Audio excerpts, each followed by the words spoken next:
The COVID-19 pandemic continues to take a toll on restaurants as the industry grapples with the idea of not getting another stimulus package.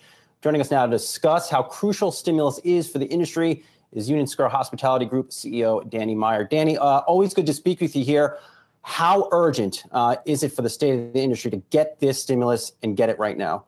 It's beyond urgent, Brian. This is not a dress rehearsal. We're already losing independent restaurants all across the country.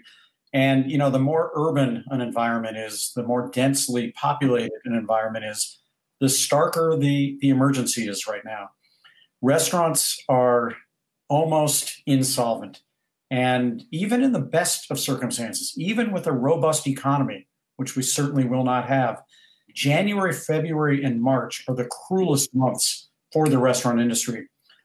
There's just no way to hire people back. There's no way to plan for the future unless the Restaurants Act, which is part of the HEROES Act, gets passed by Congress.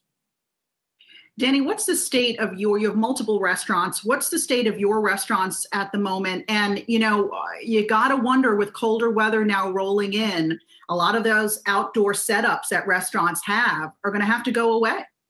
You're right about that. This past summer was a really good lifeline, especially in a city like New York, where we were permitted to open on the sidewalk. And while it only allowed us to do probably 15% of our hire backs and about 15% of our usual revenue, it nonetheless was a really positive shot in the arm for New York City to bring some life to the streets and to bring some positive emotional healing to the city.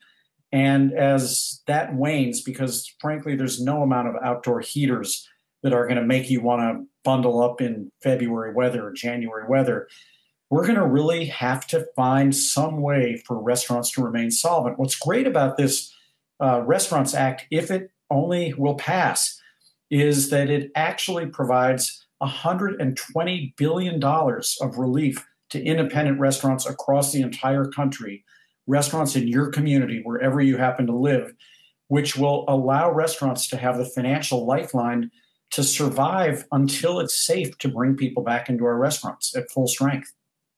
Danny, I would say you have taken really best-in-class health and safety protocols at your restaurants, Gramercy Tavern, Union Square Cafe, Blue Smoke. They've reopened in the city. These are iconic institutions. What have you seen after the reopening in the city?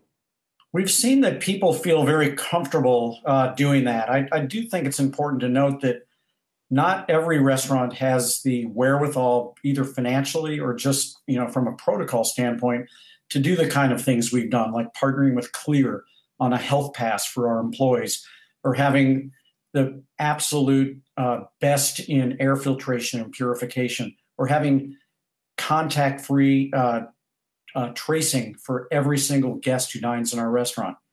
But even at 25% occupancy, Brian, it's really safe. That means restaurants are 75% empty. That means that when you're sitting in a dining room at one of our restaurants, you can't even hear the conversation at the next table, even if you tried.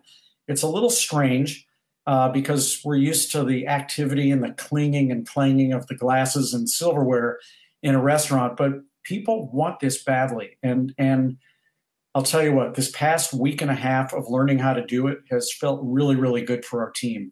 They feel safe coming to work, and the guests who are dining feel safe as well.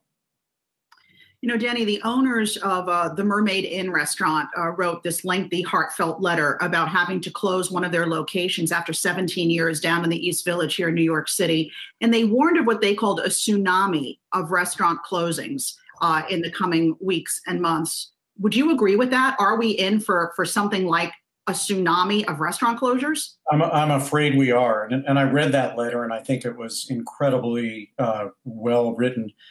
I think what a lot of people are not speaking about is the relationship between restaurants and their landlords. Most restaurants don't own their space. And if you're a landlord, you didn't do anything wrong. But guess what?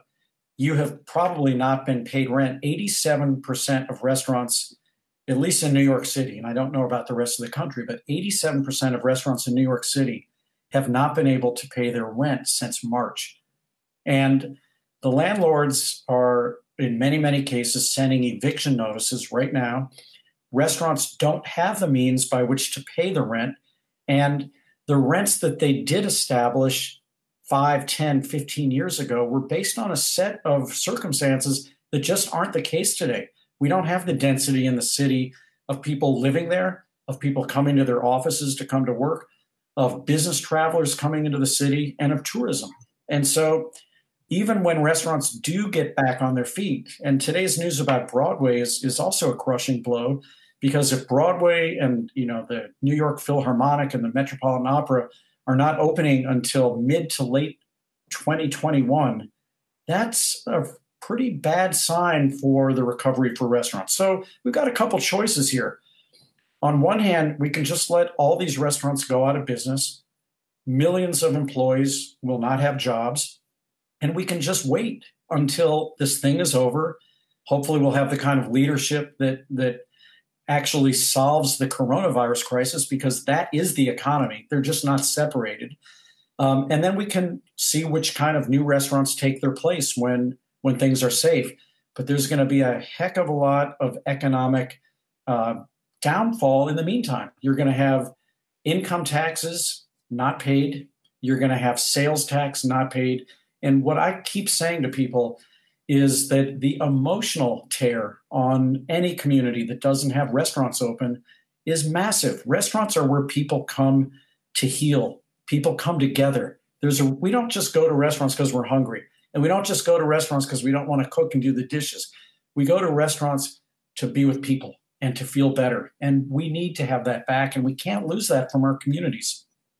Danny, quickly before we let you go here, what does the coronavirus situation mean to the cooking profession? If you're someone right now thinking about going to Johnson & Wales, how do you find a job? Well, there's a lot of jobs, Brian, in the fast casual and fine casual business. And I do think it's important to say, when we talk about the restaurant industry, full service restaurants are the ones that are taking the brunt. The kind of restaurant that takes a reservation, seats you at your table, takes your order, pours your wine. Very, very different from a fast casual environment where you can order increasingly with a mobile device. You can take your food to go. You can have your food delivered. So if I were going to Johnson & Wales, I'd say there is absolutely no shame in making the best burger anywhere or making the best taco anywhere, and do that for a while. Or I would say, if you want to be in the full service business, start your career somewhere other than New York City, because that's the one that's going to probably take the longest to come back. We were the first to go out of business. We'll probably be the last to get back in business. But I think the future remains incredibly bright. Human beings want to be with human beings. This virus is not the thing that's going to end the world. It will be over sometime. It's a shame it's had to take so long. But when it's over, I think New York is going to come roaring back stronger than ever. So start your career somewhere else, but then remember us, because we're going to need you badly. Hey investors, Zach Guzman here. Are you interested in learning more about the markets and getting the latest financial news? Well, then click right here to subscribe to our Yahoo Finance YouTube channel. Get the latest up-to-the-minute market analysis, big interviews in the world of finance, and information on how to manage your money every day wherever you are.